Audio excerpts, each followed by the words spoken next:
consecutivas. Bueno, Julián Denaro es economista y está aquí con nosotros, así que le agradecemos a él por haber venido en la tarde de hoy. Gracias, ¿Cómo estás, Julián? Daniela? ¿Cómo Gracias estás? por invitarme. Bueno, hablaba yo de movimientos. En primer lugar, menciono el riesgo país, porque cuando se da una suba de este tipo, como en este caso superando los 700 puntos básicos, rápidamente, bueno, algunos ni se enteran que subió el riesgo país, ¿no? Pero otros nos alarmamos y nos preguntamos, ¿qué significa esto, esta nueva suba? Luego de haber descendido hasta los 500, un descenso bastante importante, ¿hay que preocuparse? Sí, porque, digamos, en la medida que aumenta el temor Sí. por esta suba de riesgo país y incertidumbre respecto al futuro, va a haber una fuerte tendencia a comprar dólares, ¿no es cierto? A refugiarse en el dólar, como se dice comúnmente. Y esto puede generar consecuencias muy desestabilizadoras para el conjunto de la economía. Sí. Porque cuando sube el precio del dólar, bueno, además nosotros tenemos otro impacto inminente, que es los tarifazos ya prometidos, ¿no? Sí, además. Entonces, digamos, con los tarifazos ya prometidos, que tienen consecuencias sociales, económicas, con cierre de negocios, con despidos, Sí. Disminución del poder adquisitivo de la mayoría de la gente. Todo esto va a generar un impacto aún más fuerte, porque si sube el dólar, eso se traslada a los precios. Si suben las tarifas, también se traslada a los precios. Claro. Entonces, el impacto inflacionario puede ocasionar un daño aún más poderoso que el que se pensaba. Que, digamos, nosotros ya habíamos descrito cuáles eran las características de este modelo económico. Algunos lo llaman antipopular.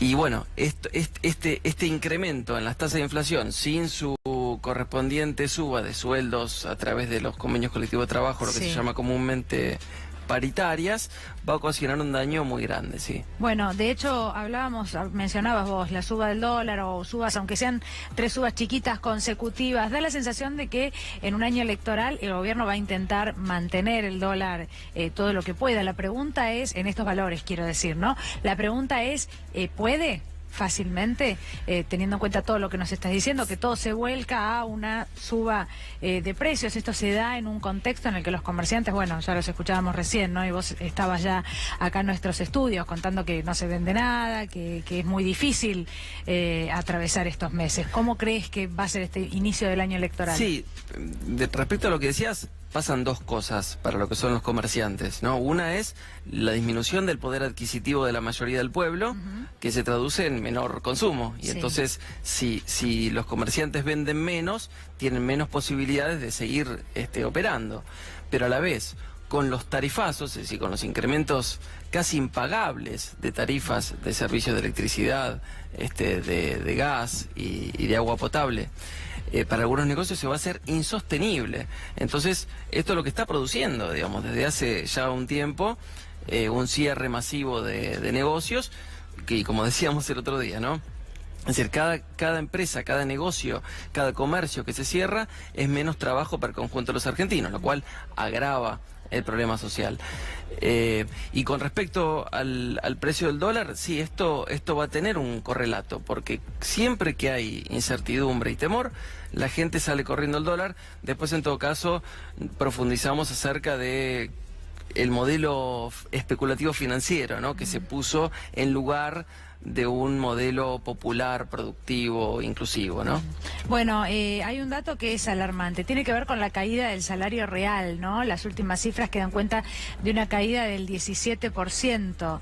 Bueno, hace tiempo que cuando hablamos de paritarias, incluso con la mira puesta en lo que son las paritarias para el año próximo, podemos rápidamente resumir que sí, el salario ha perdido. Uno piensa inevitablemente en aquellos que ni siquiera tienen una actualización por paritaria, ¿no? Porque no le aumentaron el sueldo, o el caso de los jubilados que llegan con lo justo y con la reforma del índice jubilatorio, pero realmente los salarios han quedado atrasados claramente. Bueno, yo he visto muchos reportes, viste, en los grupitos de WhatsApp o de Facebook, muchos jubilados que comentan: me llegó la factura de gas, es un porcentaje tal de mis ingresos, ¿no es cierto? Claro. Es decir, la cuarta parte de mis ingresos para pagar el gas, por ejemplo. Claro. Entonces, esto genera un deterioro, no solo en el nivel de vida, sino también, de vuelta, ¿no?, en el tema del consumo.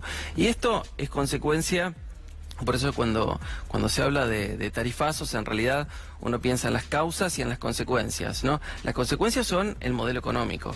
El modelo económico que, ¿te acordás, Daniela, que el otro día decíamos, en realidad el problema más importante, porque el gobierno dice como se recauda, no se puede gastar más que lo que se recauda, pero este gobierno lo que está haciendo es disminuir la recaudación del Estado. ¿Por qué? Porque ya no recauda por retenciones a las exportaciones, han quitado un montón de aranceles a las importaciones y porque 3/4 partes de la recaudación del Estado, que son impuesto al consumo, impuesto a las ganancias y aportes y contribuciones, van disminuyendo cuando disminuye justamente el nivel de actividad. Al disminuir el consumo, disminuye el impuesto al consumo, al impuesto a las ganancias y los aportes y contribuciones. Entonces, al disminuir la recaudación del Estado, el Estado tiene menos para gastar, pero el problema está ahí, ¿no? Uno se pregunta, bueno, un próximo gobierno, a partir del mes de diciembre, ¿cuáles serían los lineamientos, no? Es verdad que quedó muy grabado a fuego esto de, bueno, no se puede gastar más de lo que ingresa, no puede, comparando la economía con la economía doméstica, ¿no? De un hogar, que bueno, tendrá también sus diferencias, ¿no? Porque un Estado tiene otras posibilidades de endeudarse y otras necesidades que cubrir, que se pueden analizar. Pero el próximo gobierno tendrá que encarar, así sea el mismo que tenemos ahora, tendrá que encarar la cosa de una manera distinta, porque ahí vendrán los pagos de deuda, ¿no? Habrá que hacer frente a pagos de deuda. ¿Qué crees que es lo que puede modificarse o lo que debe modificarse para que, digamos, el argentino tenga un pasar un poco más liviano, ¿no? Más ameno? Bueno, una de las preguntas que me hiciste que dejé colgada, ¿no? Sí. Tiene que ver justamente con esto del endeudamiento. Y en algún sentido creo que está en línea con lo que hablamos el otro día, que tiene que ver con que esta película ya la vimos, ¿no? Sí. Es decir, un modelo con un déficit externo fabuloso que solo puede mantenerse con más endeudamiento, es decir, el déficit por la cuenta comercial, ¿no? Que se importa más que lo que se exporta, sí, más el retiro de divisas liberado a las empresas extranjeras operando en nuestro país, haciendo honor a la vez pasada, ¿no? Que fue cuando Menem en el año 1989 emite un decreto que dice que se dictarán todas las normas y reglamentos que sean suficientes como para que las empresas extranjeras puedan retirar libremente las divisas de nuestro país. Entonces, tenemos en sumatoria de cosas un déficit externo que solo puede ser mantenido con endeudamiento. ¿Pero podemos tomar más deuda? Y el problema... Bien, y el problema, claro, ese es el tema, ¿no? El problema es que justamente el mecanismo del Estado de transformar el mecanismo de gobierno, el modelo económico que transforma un país industrial en un país especulativo financiero, lo que hace para sostenerlo justamente es endeudarse, pero además está emitiendo deuda pública. Entonces, te dicen, por un lado, que van a bajar el gasto público, que ya no se puede subsidiar, ¿no? O sea, todo lo que es inversión social, educación, salud, cultura, transporte, turismo, energía, minería, combustible, bueno, todo lo que tiene que ver con inversión social, el gobierno lo baja. Pero, sin embargo, está aumentando los intereses de deuda. ¿Por qué? Porque el déficit externo lo que hace, siguiendo incluso una de tus preguntas, ¿no? Que este temor que genera la huida hacia el dólar, sí, la huida hacia el dólar a menos que te den una herramienta mejor que el dólar. Como cuál, en un momento fueron las LEVAX, ahora son las LEVIX, que son deudas del gobierno, del propio gobierno, sí, con tasas aún más grandes que la promesa de devaluación. Entonces, muchos capitales se vuelcan hacia ahí, hacia esas herramientas de capitalización. Pero esto genera deuda para el gobierno. Entonces, por un lado, te bajan la inversión social y esto se vuelve tarifazos, entre otras cosas, pero por otro lado están aumentando los intereses de deuda pública. Entonces es mentira que están bajando el gasto público. Digamos que hay como un círculo del que nunca se termina de salir sanamente, ¿no? Y tampoco hay solución a través de lo que es el crecimiento de la actividad productiva, lo que demandan las pymes, ¿no? Por ejemplo, que volvieron a hacer un reclamo en los últimos días porque no se cansan de decir que, bueno, la opción que les queda es bajar la persiana a muchas, ¿no? Y eso implica despidos y mucha gente en la calle. Sí, digamos... la pregunta tuya, ¿cuál sería la salida? Y sería volver a un modelo económico productivo, Sí. industrial, popular, nacional, proteccionista. Cuando aumenta el nivel de actividad... Sí, no, te iba a interrumpir, pero te iba a decir, bueno, pero hay mucha gente que rápidamente estas palabras le generan como cierta alergia, ¿no? ¿Por qué? Porque estamos hablando de algo popular, porque estamos hablando de un modelo que recuerda al que no está de acuerdo con los lineamientos del gobierno anterior, del kirchnerismo, rápidamente le genera una especie de desesperación. Mi pregunta es si podés dar un paso más allá y explicar por qué es importante que sea de esta manera. Porque cuando aumenta, yo, digamos, he hablado, he investigado, he leído bastante como para advertir de que mucha gente de sectores medios e incluso de sectores vulnerables, Sí. No estaban a gusto con estas políticas de distribución de ingresos que Exacto, hacía sí. el Estado, ¿no es cierto? Distribución de ingresos, lo contrario, concentración de ingresos, que es lo de ahora. Concentración Sí. de ingresos es que todos los laburantes pagamos cada vez más impuestos, tarifas y demás, y los sectores más ricos no pagan. Y distribución de ingresos sería que los sectores más ricos pagan y hay una ayuda para los sectores populares, no, para la mayoría del pueblo, de Claro. los cuales todas estas personas a las cuales estoy remitiendo forman parte. Pero muchos estaban a disgusto con que el Estado otorgue subsidios a los sectores, a los vagos, ¿no? Como se decía Sí. popular. Sí, y a los sectores de menos recursos en realidad, ¿no? Está bien tu ejemplo porque hay mucha gente que lo dice de esta manera, pero en muchos casos hablamos porque tampoco vamos a juzgar a toda la gente que tiene pocos o menos recursos, o incluso la clase media, porque la verdad es que las tarifas eran más baratas, pero también para la clase media en general, ¿no? Y no podemos decir de ninguna manera que estamos hablando de una clase media o baja compuestas en su totalidad por personas que no trabajan. Pero está bien, viene bien tu ejemplo. Sí, porque cuando aumenta el poder adquisitivo de la mayoría del pueblo, es decir, Sí. de los laburantes, de los sectores vulnerables, etcétera, de los jubilados, hubo una inclusión social fantástica con la ley de moratoria jubilatoria, acompañada con la ley de movilidad jubilatoria que se hizo durante el periodo popular, Sí. aunque suene mal Sí. para algunos, que permitió que más de 3 millones de personas cobren haberes jubilatorias que no hubieran podido cobrar. Entonces, cuando la mayoría del pueblo tiene plata, la vuelca al consumo. Y cuando aumenta el consumo, aumenta el nivel de actividad. Al aumentar el nivel de actividad, hay que producir más. Eso estimula el crecimiento de la industria y, por supuesto, eso que genera nivel de empleo. Y además, Y Julián, aumenta, sí, perdón un segundito. sí, claro. Cuando aumenta el nivel de empleo, ¿qué aumenta? Aumenta la recaudación del Estado. Claro. Impuesto de consumo, impuesto a las ganancias, aportes y contribuciones que provienen del nivel de actividad laboral, y además habría que sumarle retenciones a las exportaciones y aranceles a las Claro. importaciones. A mí se me viene a la mente algo mucho más precario, ¿no? Que como vos lo estás explicando, pero bueno, algo tan simple como que la teoría del derrame, además, no ha funcionado, no ha dado resultado, ¿no? La prueba la tenemos, me acuerdo de aquel concepto de Elisa Carrió que decía, bueno, vayan a un bar y den propina, incentiven de esta manera, ¿no? Porque esto pasó ayer, pasó hace muy poco, y la verdad, dejar librado a la decisión del que tiene algo más de dinero, esto de derramar, igual la palabra derramar también tiene algo de desagradable, pero bueno, dividir, ¿no? Repartir entre el resto de la sociedad que no tiene los mismos recursos, la verdad que es algo muy incierto, porque bueno, queda librada la decisión de cada uno de que derrame o no sus ganancias, y de hecho no ha dado resultado. Ese es un ejemplo claro de lo que estamos viviendo hoy y lo que sí había prometido el gobierno. Sí, es que nunca pasó, digamos.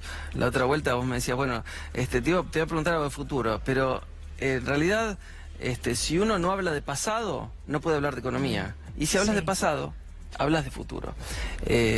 Y nunca pasó en la historia esto de la teoría del derrame, ¿no? Claro. Es decir, que los sectores más ricos derraman hacia las capas inferiores de la población. Esto nunca pasó. Lo que sí es el modelo keynesiano, popular, peronista, pónganle el título que quieran, ¿no? Sí. Un modelo que distribuye ingresos, y en algún sentido fue el lema del periodo kirchnerista, distribuir para crecer, ¿no? Porque al distribuir los ingresos pasa todo este mecanismo que describíamos antes, ¿no? Sí, hoy leía, dos cuestiones. Una que tiene que ver con un título en la revista Forbes, que ahora te voy a comentar, sobre el Fondo Monetario Internacional, y también de la reapertura del mercado para biodiesel por parte de Europa, ¿no? El mercado europeo para con la Argentina.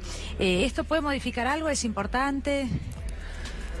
Todo lo que tiene que ver con inversiones productivas ya de por sí es bienvenido. Lo que pasa que, digamos, como decíamos antes, lo importante es el modelo económico. Si es un modelo económico que estimula la incorporación de insumos para la industria, de tecnología para el desarrollo industrial, eso es saludable, porque eso cambia la composición de importaciones y de exportaciones. Es decir, que se importe lo necesario para desarrollar la industria y no bienes transables, como pasaba durante la convertibilidad, ¿no? Que comprábamos la camisa china 10 pesos, 10 pesos, 10 dólares, y por ahí producirla por la industria argentina hubiera costado 20 pesos dólares. Pero en realidad eso fue más caro, porque destruyó toda la industria argentina, ¿no? Claro. Entonces, por eso digo, en la composición de importaciones y exportaciones también está la solución. Es decir, se debe importar todo aquello que estimule la industria y efectuar una medida proteccionista sobre aquello que destruye la industria. Sí. Asimismo, cuando se desarrolla la industria, comienzan las exportaciones con valor agregado. Claro. Y eso produce una mejora en términos financieros para el país. Bueno, el título de Forbes decía que el mercado considera una Argentina sin Macri, pero no sin el Fondo Monetario Internacional. Claro, bueno, en relación a lo que puede pasar en la próxima elección, dentro de unos meses apenas, nada más. ¿Qué se te ocurre leyendo este título? Que hay muchos sectores que están descontentos con Macri. Muchos creyeron lo que se insistió a través de los medios de comunicación hegemónicos acerca del cambio, ¿no? De que se va a producir un cambio y entonces vamos a estar mejor. Digamos, todos recordamos, ¿no? Que decían, no te vamos a quitar nada de lo que ya tenés. Sí. Lo cual era una contradicción, ¿no? Porque nosotros habíamos escuchado a Macri y a Massa también hablar de la quita de retenciones, a Macri decir que Aerolíneas no lo hubiera nacionalizado jamás, ya a Macri previo a la decir campaña. que el fútbol funcionaba bien como estaba antes. Entonces, después, en los últimos meses de campaña, dijeron, no, está todo bien, funciona todo bien, vamos a dejar todo lo que te dio el periodo kirchnerista, que es mucho, pero lo vamos a mejorar. Y bueno, mucha gente estaba convencida con esto del cambio. Algunos de esos sectores se han visto decepcionados, han sentido una profunda decepción porque se vieron una destrucción de su poder adquisitivo, una destrucción en el nivel de empleo y bueno, y todos saben que el nivel de endeudamiento argentino se ha incrementado. Ellos mismos lo dijeron. Gracias a que el periodo kirchnerista ha dejado un bajo coeficiente de deuda sobre PBI, vamos a poder contraer deuda fácil, rápido y barato. Entonces, ellos mismos lo dijeron. Y todos saben que la deuda externa se ha incrementado, más o menos se ha triplicado. Sí. Entonces, hay sectores que están descontentos y que no volverían a apoyar. Entonces, la sumatoria, digamos que puede hacer pensar que vuelve un modelo popular, ¿no? Lo importante es el modelo, ¿no? No sé si tanto tiene que ver con los nombres propios, ¿no? Es decir, Macri o Cristina. Si me permitiste, digo ya sé que en televisión por ahí es medio complicado. Pero hay un escrito de 1711 que se llama Un plan para humillar a España, escrito en Gran Bretaña. Sí. Y esto explica mucho de lo que vino después en la historia. Dice, te lo digo rápido, yo propongo enviar a mediados del próximo octubre 8 buques de guerra con suficientes transportes y suficientes hombres que estén en condiciones de atacar o más bien tomar Buenos Aires.